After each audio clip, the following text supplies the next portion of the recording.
I've not been able to sleep since I arrived in the country. So it's like in the course of 5 days, I haven't had more than 2 hours sleep.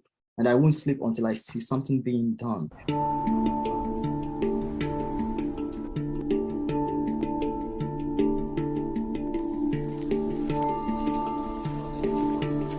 My nightmare started in front of the border where the authorities were very cold, they didn't answer to anyone. And I have to be fair, actually, they did not answer to their own people.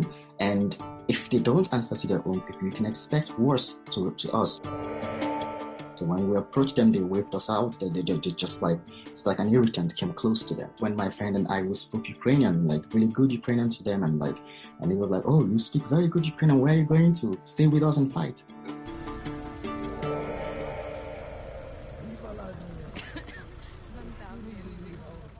And when we arrived there, I met some other black guys who told me they've been there since about 11 a.m.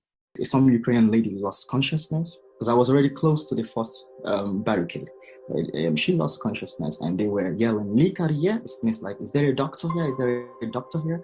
And I was with my backpack and I didn't want to volunteer, but because I know I was going to lose the line and I've been sent back a lot of times, but I still went to rescue this woman who had actually diabetic coma. So we tried to give her some sugary stuff, and then she still had some consciousness, so she got back. And I met the Ukrainian soldier who was there, the border patrol guy, and said, please, I was already in the front. Could you please take me back at least to that place? I just rescued the person. And he looked at me and just passed. So I had to go back to the starting point. It continued till midnight.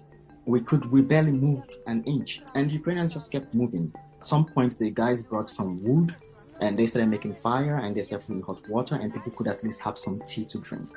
So we went back to get some tea to drink, and on our way back, the soldier was like, "You don't go there." He was almost trying to push us with his gun. "Don't go there. You guys do not have conscience. You're not letting women and kids pass." And he picked up the phone and called the other guys at the other side and said, "Don't let these people pass." The Ukrainian girl who was with us took our passports and tried to explain to the lady that these people are humans as well. Clearly, she said, "You guys are not our priority." So they letting us pass finally is because we were the last already. No back to push us to anymore. So finally, I'm free from Putin. I escaped Ukraine. It was a very crazy adventure. It took several days of risks. So I don't want to look so much into the future. For now, I have a task in front of me. The task is, how can I, in my little way, provide medical assistance to our people? I'm willing to provide to anyone, but people who need it most are our people in this case, because they are treated like animals.